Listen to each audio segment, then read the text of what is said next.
Coming up on November's episode of the CANdid Connection, Andrew and Ashley chat about what's happening in Lansing, including some updates on oral chemotherapy fairness and tobacco prevention funding.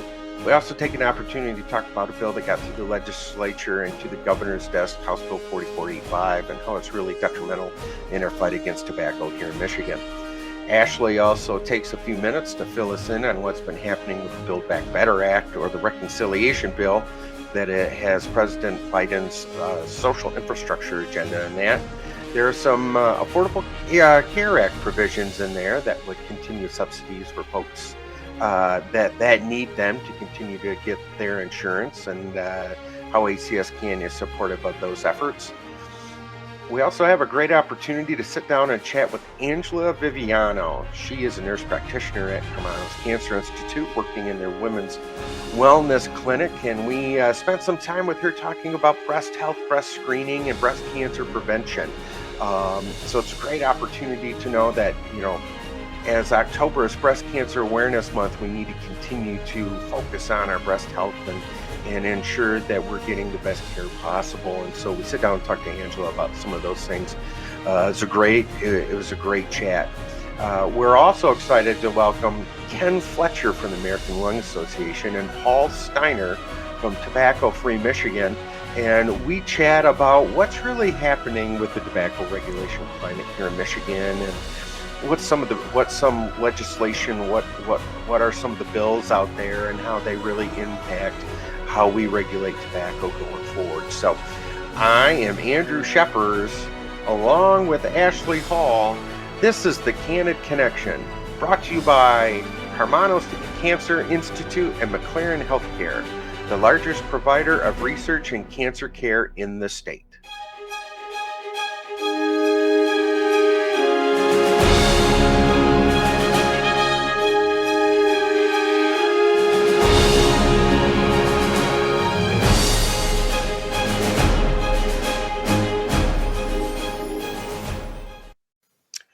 Well, here we are, Ashley. Happy November. We made it. We made it. I don't know about you, but the leaves are starting to fall. Yes, they are. I've been raking a little bit, although I'm not gonna lie, I'm one of the guys that mow, right? Oh, like I mow the leaves to mulch. It's just easier. Yeah. But my neighbors, I don't think my tree is as healthy as my neighbors in the neighborhood, because some of their leaves are still green and mine have turned a nice shade of color and now starting to fall. So I don't know, maybe over here I've got I've got a window outside, and there's my tree leaves. They're better to look at when they're different colors. So who cares about healthy? I know. So, but oh my gosh, 2021 is almost over. We've made it to November, and still we're kind of in this situation now, aren't we, where the legislature's got maybe a handful of days left before they call it an evening here in 2021, don't we? Yep. Yeah, we're getting there. This year has gone by incredibly quickly. I know. I can't believe it. And it's funny, we were talking earlier about our show for December, and we usually try to do a wrap-up show. And we've gotten to that point now where it's like, that's the next show after this. And so, but yeah, it's crazy. But hey, we've got a lot on our program today. Again, we're always going to provide our updates in terms of what's happening with the issues that we're working on, and some other issues we've got our hands in. We've got a great opportunity to sit down with Karmanos and Angela Viviano, who is a nurse practitioner in the Women's Wellness Center at Carmanos. So we're going to chat a little bit about breast cancer screening and treatment and services provided, and things that women really need to think about, knowing that, October is Breast Cancer Awareness Month, but we need to continue to look ahead and make sure that folks are getting their screening all the time. Exactly. So, and then we've got a great opportunity to sit down with some friends of ours from the American Lung Association and Tobacco Free Michigan, Ken Fletcher and Paul Steiner, and we're gonna chat everything tobacco, which I think it's going to be a real interesting conversation. So. Yeah, absolutely. Very interested to, hear their point of view and on what's going on in Michigan with tobacco and, what we need to do to make the progress that we need. Yep, yep. So, well, with that, let's go ahead and kick the show off, and we're going to hit on some of our state updates. And so, really, as we're kind of moving here towards the end, we've really been pushing the Senate Health Policy Chair, Senator Vanderwall, to hopefully get a hearing here in these next few days that they have left of session to see some movement on oral chemo. And so, our hope is when they come back after the Thanksgiving break, that there's a 2-week period in there that we're hoping to see some action and have a hearing, and so we're going to continue pushing for that.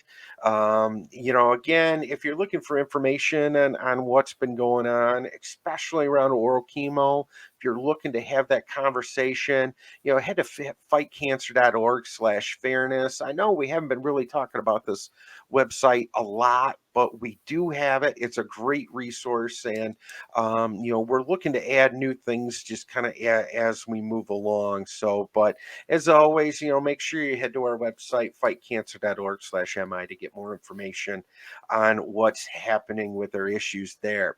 Second thing we've been working on is dealing with the budget. I think all of you know, if you've been listening or watching our podcast now for a little while, that we've been working on an issue to increase our tobacco prevention funding by $200,000. Unfortunately, did not make it in the budget this time around, which I think is a little bit, I think, puzzling for us. But but I think as we move forward, we'd have commitments from our appropriators to go ahead and make sure that funding gets there. And so, look for that. It's crazy when it comes to appropriations and comes to the supplemental budgets. They just kind of pop whenever. And so, we have no real rhyme and reason for that. But I'm sure as we kind of switch over, get into the holiday season, and then moving our way towards the first of the year, that we'll be pushing on that, doing some messaging and letting folks know that that's happening.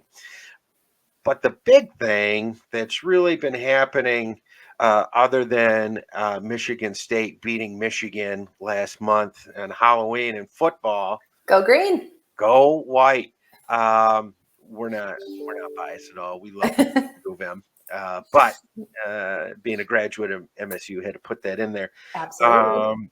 We've seen some movement on the tobacco regulation front, and it's movement that really isn't the best, is it, Ashley? No, honestly, it's concerning. It is. And so, year after year, there in Michigan law, the premium cigars, so cigars that cost a certain price to put together, their price point is at a certain point. They've had their tax set at 50 cents a cigar. All right. And so they installed that tax early 2000s, because they were telling the legislature that essentially a customer would come in and buy the product and pay the 32% of the wholesale price, only buy one cigar, and then go online and buy I think they're a case. I'm not sure how Yeah, they me come. Fancy wood box, right? exactly. Um, but would buy a bunch of Mhm. cigars, and not have to pay the tax. And so the industry complained to the legislature, and the legislature gave them a special tax rate, essentially a handout, a carve out, and said, all right, well, then if you have to deal with that, it's going to be 50 cents. And Mhm. so there was legislation that had been kind of sitting there moving, and that would make that tax rate permanent, because in the legislature they wrote it, the bill before they wrote it, where they just changed the sunset, so that at a certain date that tax rate would go back to the 32%. And that was actually Halloween Day here in Michigan. So just at the end of October. And the Senate kicked out a piece of legislation that would essentially make that tax rate permanent. And so now where we find it, it's sitting in the governor's, it's sitting on the governor's desk. And boy, we've been doing everything to contact her to say, hey, let this go to 32%. She signed legislation last year that said that anyone that sells tobacco outside of state to people here in Michigan, they must remit their tax. Mhm. So it doesn't matter if it's 50 cents or 32%. Now they have to remit tax here into Michigan. And so, that they essentially solved that problem for folks selling cigars. But now it's just kind of a wait and see, isn't it, Ashley, in terms of what's going to happen? Absolutely. Yeah. She could sign it, or if she doesn't sign it, I believe it goes into effect, correct? Yeah. There is a provision that if bills don't get signed, there is a certain amount of time where they do go into effect. So essentially, it just kind of the term, at least in our industry, has been, well, the bill's been put in a drawer.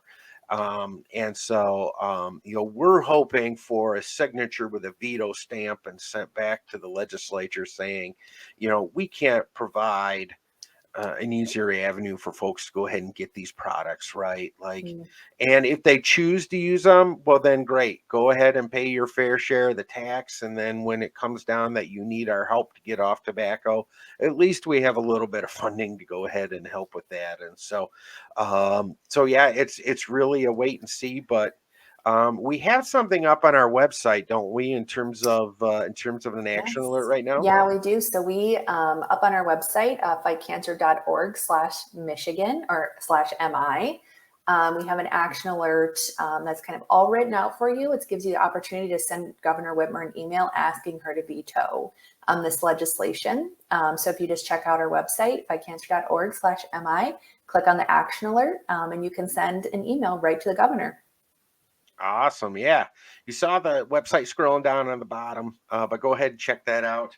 And we've also sent a letter with our folks from the American Lung Association. Ken Fletcher, he'll be on a little bit later.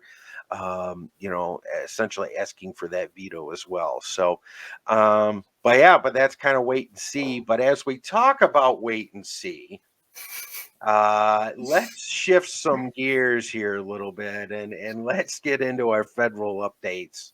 Yeah. And who would have ever guessed that the state of West Virginia was going to be so important in ensuring that folks can continue to get their subsidies for the Affordable Care Act? I Uh, don't even think West Virginia un- understands why West Virginia is as important as it is right now. I know, it's unreal. And I think, those that have been following the news, that we're talking about the Build Back Better bill or the reconciliation bill. I think Yep. that a lot of folks have heard. And so, Ashley, I'm going to ask you to look into that crystal ball and maybe kind of tell us, but, kind of what's going on with all this stuff. Yeah. Well, from the ACS CAN point of view, obviously this Build Back Better package has gone through a lot of changes, and, Mhm. that's a lot of changes is probably an understatement. But, it has to get to a place where the Senate will pass it. And, there are a few key provisions still included in the current deal that ACS CAN is advocating for. I say still included because there's actually one really important policy that we were hoping to see in the final package that is not going to be included, which is paid family medical leave. Yeah. Um, you Shame. know, it's extremely disappointing. This is so important to cancer patients and their families that they are able to take the time that they need. So, ACS CAN is definitely disappointed that that is not going to be included in the final bill. But there is a bright side. There are still a few items that we're tracking, and one of them is closing that Medicaid coverage gap. Michigan expanded our Medicaid statewide a while ago, but there are still 12 states who have not done that. And that is included in this bill. Secondly, we're really hoping to extend those increased subsidies for purchasing health coverage on the marketplace. So Yep. extending those ACA tax credits that were supposed to expire in 2021. We recently got word that the current bill as it stands, that they're going to be extended until 2025. Okay. So not an indefinite extension, but at least we got a few years in there, which is progress. And, last but not least, this piece is really important to Michigan. Increasing the tax on cigarettes and ensuring ensuring the tax parity on other tobacco products, including e-cigarettes. So that's something our Michigan volunteers have been working really hard on, contacting our senators to make sure that, they are making sure that this tax on cigarettes is included in the final package. Gotcha. Well, I hope that they can find some type of, resolve with this, as this comes out, with the second Monday of the month. And so we're hopeful that something has happened at this point today, but who knows really what's going to happen with this, right? Yep. I don't have a crystal ball. I wish I did. Yeah. So, well, be on the lookout for that. Again, if you're looking for more information on that, make sure you head to our website there, scrolling on the bottom, fightcancer.org/MI. So finally, as we kind of go through our updates here, we are looking to kind of pad our volunteer ranks a little bit and providing opportunity for those who are looking to get a little more engaged and involved, aren't we, Ashley?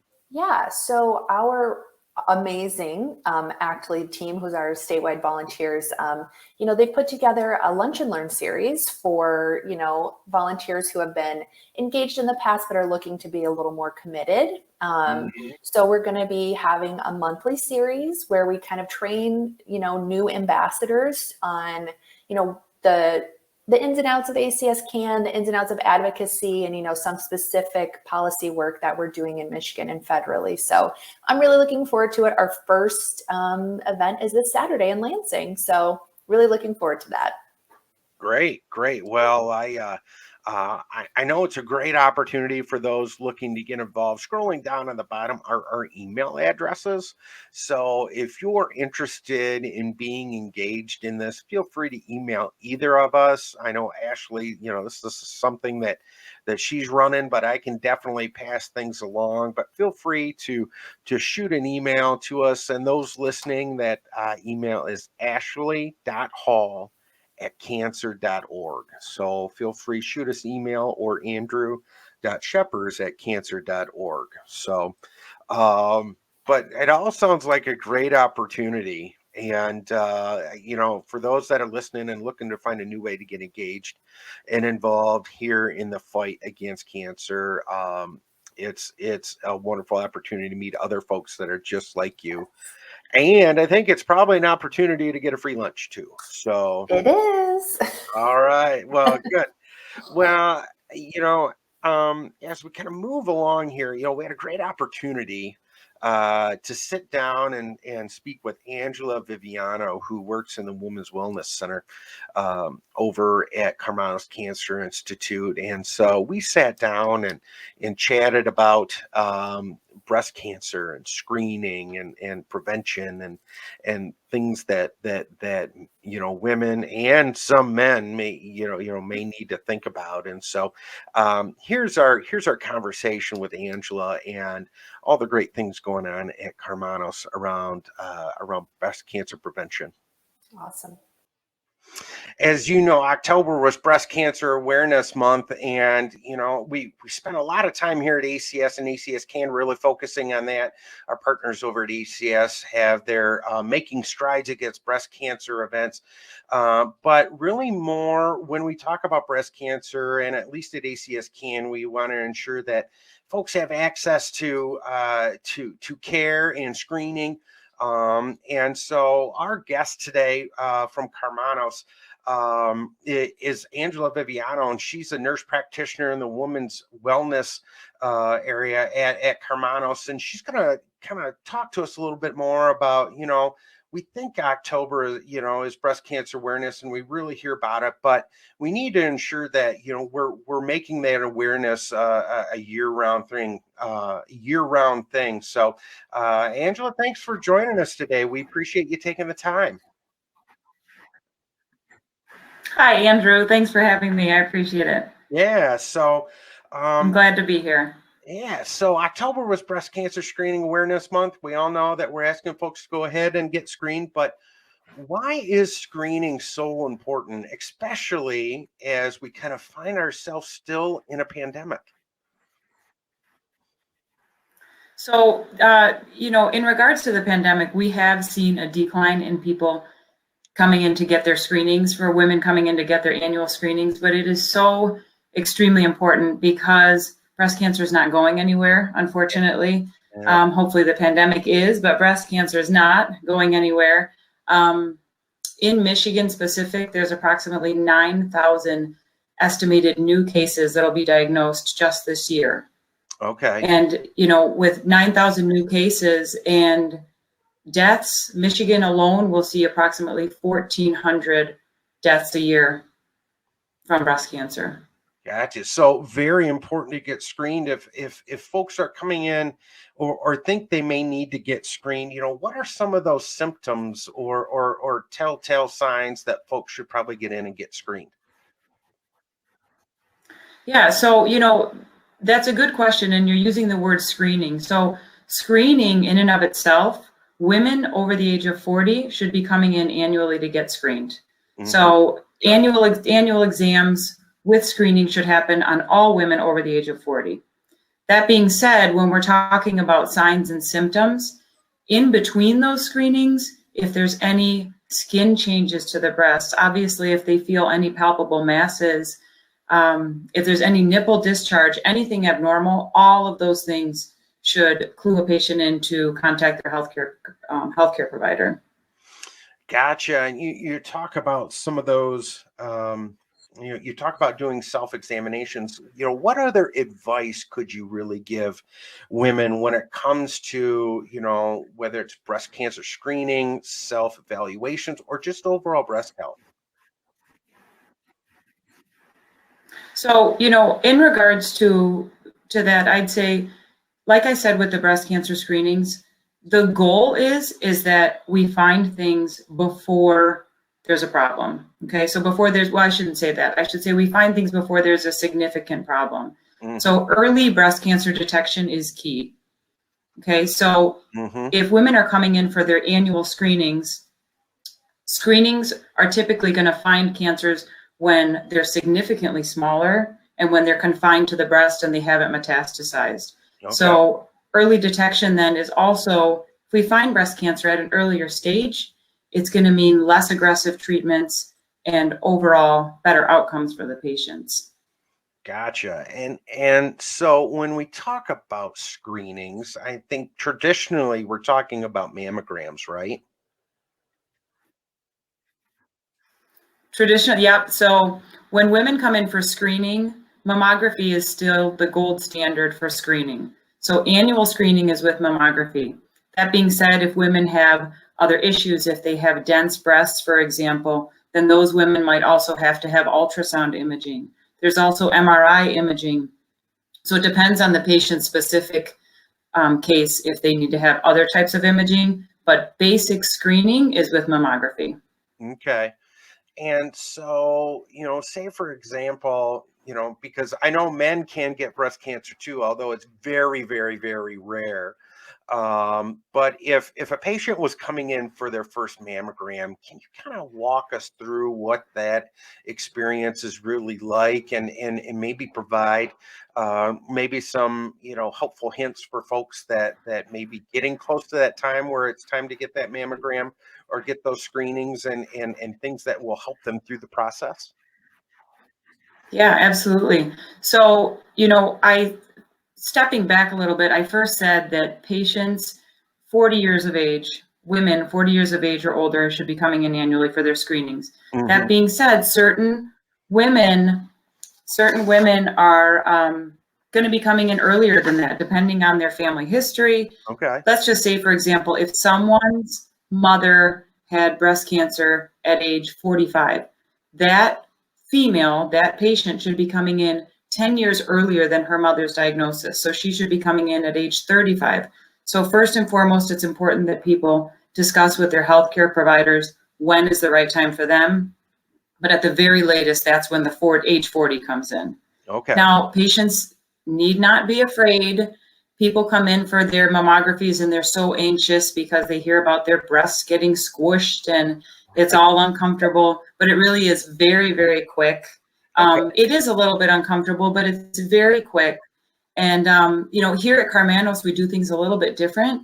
So what's nice is, like, through our women's wellness program, women will come in here, they'll see one of either myself or one of the other women's wellness providers. They'll talk to us. We're going to go over everything before they even have their imaging. Then they have their imaging and they come back to us and they get the results on the same day. Oh, wow. Okay. So we find that works out really well. It really decreases people's anxiety. Mm-hmm. Yeah. And now in the event that they needed any further treatments, so let's say that they needed additional imaging or they needed a biopsy, or in the event that they end up getting a breast cancer diagnosis, then everything's right here. So then we just take them through the process and we coordinate all their care. So then the medical oncologists are here, the surgical oncologists, and we move them right along through the process. And we're here with them. We're here with them the whole time. So there's nothing to be afraid of. And, that anxiety that comes about with mammography screening, just remember, it's always best to detect things early.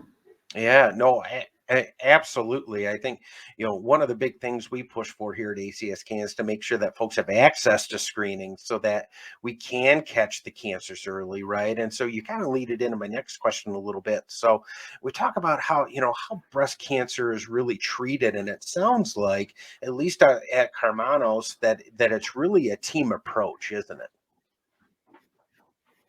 It really is. Yeah, it really is a team approach. So, like I said, how we can everybody's here and we move the patients through all the different specialists, and then we all work together. So everyone is discussing care. If there's specifically more difficult cases, then there's the tumor board, obviously, that all of the physicians are going to be talking about the patient-specific case. When they go into remission and a few years have gone by, they come back to women's wellness and we have a survivorship program. There's all kinds of resources. If patients have difficulties with funding, if they have difficulties with transportation, Karmanos really works very well with social work to try and get patients what they need. Oh, that's great. That's great. And it sounds like really that team approach really has multiple hands working on the situation, which I think is definitely better than one or two. So, my final question, talk about a lot of the great things here happening at Carmanos. Where can folks find more information if they're interested in really finding a way to connect with Carmanos? Yeah, so it's quite easy, actually. So they can call 1-800-Carmanos. That's probably the easiest way. Or the more tech-savvy people can go online to www.carmanos.org, and they can actually request an appointment online. So that's another way to do it. And they'll get in touch with our care coordinators here, and the care coordinators will set them up an appointment and they can come and see us. Typically at Women's Wellness, we're usually the start of care. And Women's Wellness, that's not just women, men and women. So if men have any breast health concerns, they can also come and see us. Great. Well, that's a ton of great information. Again, head to call 1-800-Carmanos to go ahead, or head online to find more information. Angela, thank you so much for spending some time with us and really sharing a lot of great information about breast cancer and really making sure that folks are getting screened. Thank you so much. I appreciate it. Thanks. Boy, that was a lot of great information about breast cancer awareness and screening from Carmanos. It sounds like they've got a lot of wonderful services there for folks. Yeah, and this community really needs it. So it's great that Karmanos is providing those services. Yep. So, but stick with us. We've got more to our show here. Here after the break, we're going to have Ken Fletcher from the American Lung Association and Paul Steiner from Tobacco Free Michigan, both colleagues of mine. But we're really excited to talk about what's happening in tobacco here in Michigan and kind of what that policy arena looks like. So stay with us after the break. This is the CANdid Connection. At Carmanos, we specialize in providing cancer care that you can't get anywhere else. Because we're home to one of the largest clinical trials programs in the country, only Carmanos can give you access to more than 250 of the most innovative and promising cancer treatments available. And with locations across Michigan and virtual visits, we offer easy and safe access to the expertise and guidance of your cancer team. We do all of this for one reason: to give you your best chance. Welcome back. Tobacco has been a huge issue here in Michigan, just not this year, but it seems to be almost every year in some way, shape, or form. ACS-CAN is working on something around tobacco. Unfortunately, Michigan is in a group of states that is a high utilizer of these products, with over between 24 and 25% of the population here using some type of tobacco product. And when we look at our Medicaid population, that gets up into the 40s. And so a lot of work needs to be done here, and there's actually a lot going on. So joining us today to have a discussion, we got a couple great guests. First, I'm going to bring on Ken Fletcher. Ken is the Director of Advocacy for Michigan and Ohio for the American Lung Association, and Ken has been in this fight now for a few years with me as we've been dealing with this and dealing with some of those tobacco issues. And our second guest is Paul Steiner. Paul is the director, the executive director of the Tobacco Free Michigan Coalition, which is an organization that both Ken and I are proud members of. But Paul brings groups together around the state that are really focusing on tobacco, just not on policy, but really more education and what's happening on the ground, to bring us all together to work on solutions that folks need. So, Paul, Ken, thanks for joining us today. We really appreciate it. It's great to be here. Thank you for having us. Yeah. So, as I kind of alluded to when we started our segment here, that tobacco has really been an issue that's been on the plate for a while. I wonder, Ken, if you could kind of really talk about what is really the state of play, or just kind of the state of our tobacco policy here in Michigan. Well, Andrew, unfortunately, we could be doing a lot better. As you mentioned when you kicked off the segment here, Michigan's tobacco rates are way higher than they should be. We're above the national average. A lot of youth are using tobacco products, and it's something that we really need to step up and really start doing something to improve the health of our residents. And you can look at any of the criteria that you really would judge tobacco control policy in terms of whether or not we're spending an adequate amount on tobacco prevention and cessation efforts, whether or not we're taxing these products at a high enough level, whether or not we have parity in the taxes of tobacco products, whether or not we're regulating e-cigarettes and vaping and going after the flavors that appeal to kids. In all of those areas, we really are not doing the job that we need to be doing. Yeah, no, absolutely. And, I think you touched on a key point there when we talk about prevention. I know one of the big things that we've been working on at ACS-CAN is trying to get more money into our tobacco prevention program. And I know, Paul, this really reaches with some of your members. What do you think really needs to happen here in Michigan to help those, get those high utilizers of tobacco off the products? What can we do to kind of help those on the ground, help those who need the help? There's a lot of help in there.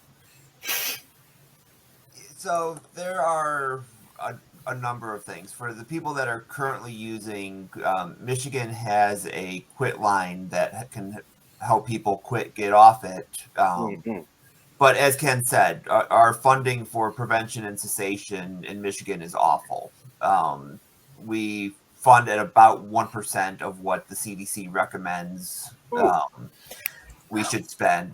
It's about 1.5 million out of the 110 million that the CDC recommended, and that 110 million is in 2012 dollars. So with inflation, it would actually be quite a bit higher. I just don't have that number off the top of my head. So we could consider actually funding our programs so that people know about them and can use them.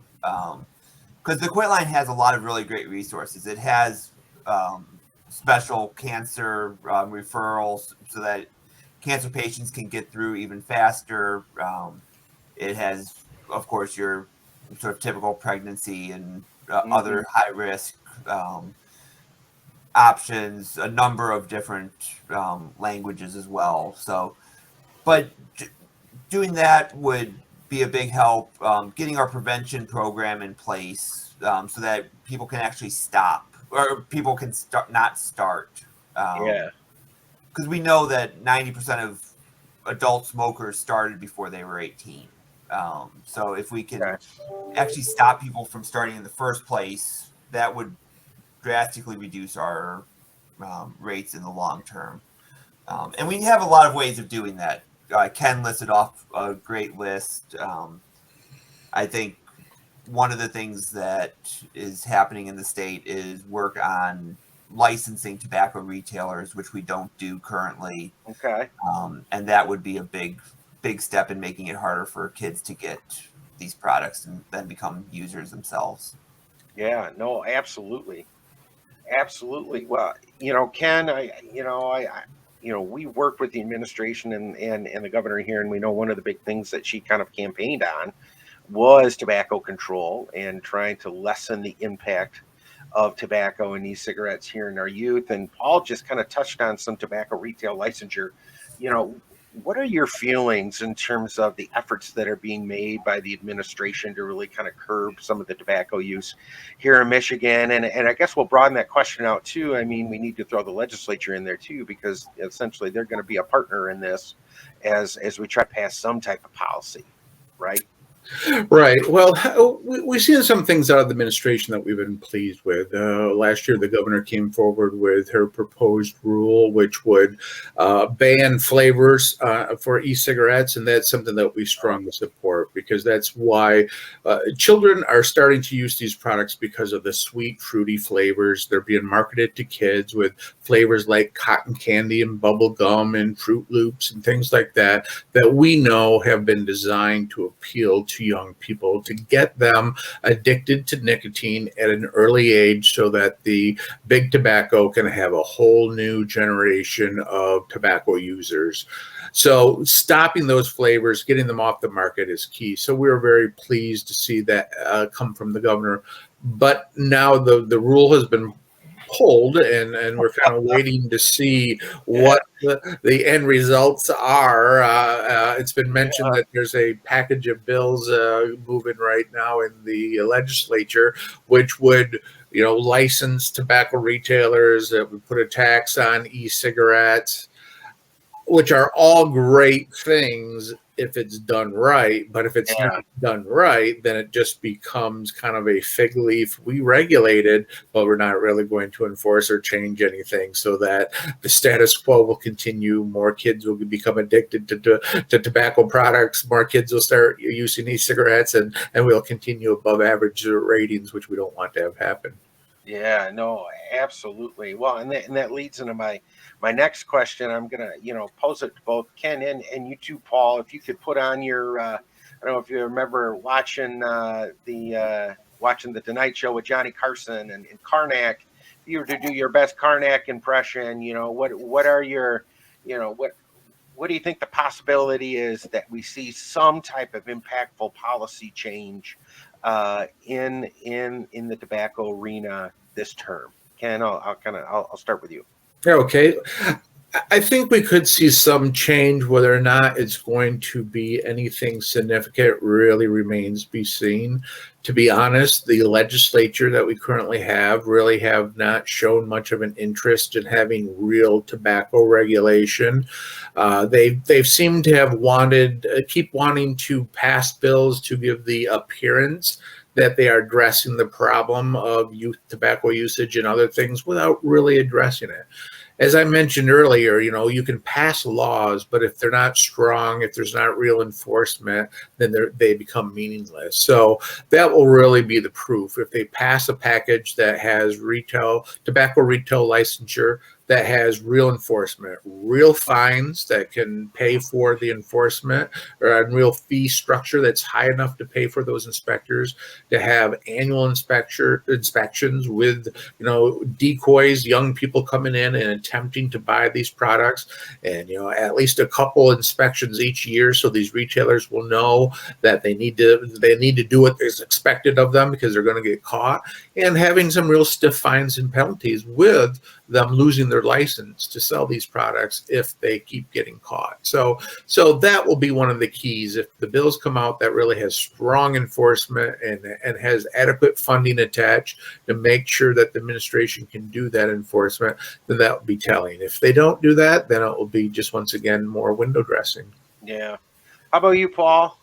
What do you? I agree with what Ken said. One thing I would add that I'm particularly hopeful for isn't actually from the legislature. There are some local efforts in Grand Rapids and Detroit to do some menthol and flavored product bans at the local level.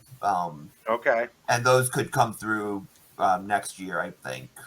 Okay. Yeah, it sounds like the old smoke-free days.